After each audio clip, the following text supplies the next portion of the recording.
नमो बुद्धाय। आप सभी का मेरे सुप्रीम बुद्धा यूट्यूब चैनल पर बहुत बहुत स्वागत है। आप सभी को भाद्रपद पूर्णिमा की ढेर सारी शुभकामनाएं। आज मैं भाद्रपद पूर्णिमा का महत्व बताने जा रही हूँ।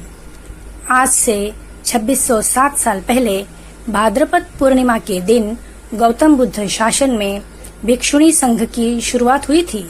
यानी तथागत बुद्ध जी ने महिलाओं को भी इस बुद्ध शासन में प्रवज्जित होने के लिए अनुमति दे दी थी। उस समय तथागत जी कपिलवस्तु में निगरोधाराम में विहार करते थे।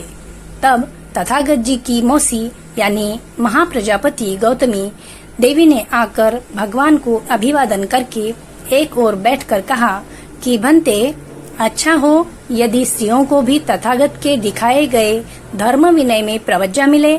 तब तथागत जी ने अनुमति नहीं दी। 3 बार गौतमी ने महिलाओं को भी प्रवज्जा की अनुमति पाने के मन से याचना की, लेकिन तथागत जी ने 3 बार मना कर दिया। गौतमी जी तथागत को अभिवादन करके दुखी मन से राजमहल लौटी। तब 500 राजकुमारों की पत्नियां महाप्रजापति गौतमी के पास आई और कहा कि हमको भी बुद्ध शासन में प्रवज्जित होना है। फिर महाप्रजापति और इन 500 महिलाओं ने अपने बाल काटकर राजवस्त्र और आभूषण छोड़कर काषाय वस्त्र पहनकर राजमहल छोड़कर पैदल ही तथागत बुद्ध जी से मिलने के लिए यात्रा शुरू की। उस समय बुद्ध जी की बुद्धत्व प्राप्ति का 5वां वर्ष था। तथागत जी वैशाली में कुटागार शाला में वर्षावास कर रहे थे। तब महाप्रजापति ने 500 क्षत्रिय महिलाओं के साथ वहां पहुंचकर सूजे हुए पांव से धूल धूस रहित देह से दुखी मन से रोती हुई विहार के द्वार से बाहर जा खड़ी हुई। तब आनंद जी ने देखा और पूछा कि गौतमी, क्या कारण है कि आप सूजे हुए पांव से धूल धूस रही देह से दुखी मन से रोती हुई विहार के द्वार से बाहर खड़ी है? भंते आनंद, भगवान स्त्रियों को बुद्ध शासन में प्रवज्जित होने की अनुमति नहीं देते। गौतमी की यह बात सुन के आनंद जी ने कहा कि गौतमी, आप कुछ देर यही प्रतीक्षा करें। मैं तथागत से स्त्री प्रवज्जा के बारे में याचना करता हूँ। तब भंते आनंद जी ने तथागत के पास जाकर 3 बार याचना की कि भंते, अच्छा हो यदि स्त्रियों का भी तथागत के दिखाए हुए धर्म विनय में प्रवज्जा मिले। तथागत बुद्ध जी ने फिर से 3 बार मना कर दिया। फिर भंते आनंद जी के अलग अलग से याचना करने पर बुद्ध जी ने कहा कि आनंद, यदि महाप्रजापति गौतमी 8 गंभीर शर्तों को स्वीकार करे तो उसकी उपसंपदा भिक्षुणी बनाने का संस्कार होगा। फिर भंते आनंद जी ने बुद्ध जी से इन 8 गंभीर शर्तों को जानकर महाप्रजापति के सामने जाकर बताया। तब महाप्रजापति गौतमी ने बहुत प्रसन्न मन से 8 गंभीर शर्तों का स्वीकार किया। यही उनकी उपसंपदा थी और महाप्रजापति गौतमी द्वारा बाकी 500 क्षत्रिय महिलाओं को जो उपसंपदा दी, वह थी इस बुद्ध शासन में भिक्षुणी संघ की शुरुआत। ये आज से 2607 साल पहले भाद्रपद पूर्णिमा के दिन ही हुआ था। इसके बाद करोड़ों महिलाओं ने बुद्ध शासन में भिक्षुणी बनकर सभी क्लेश नष्ट कर अरहंत बनकर बुद्ध शासन को चमकाया।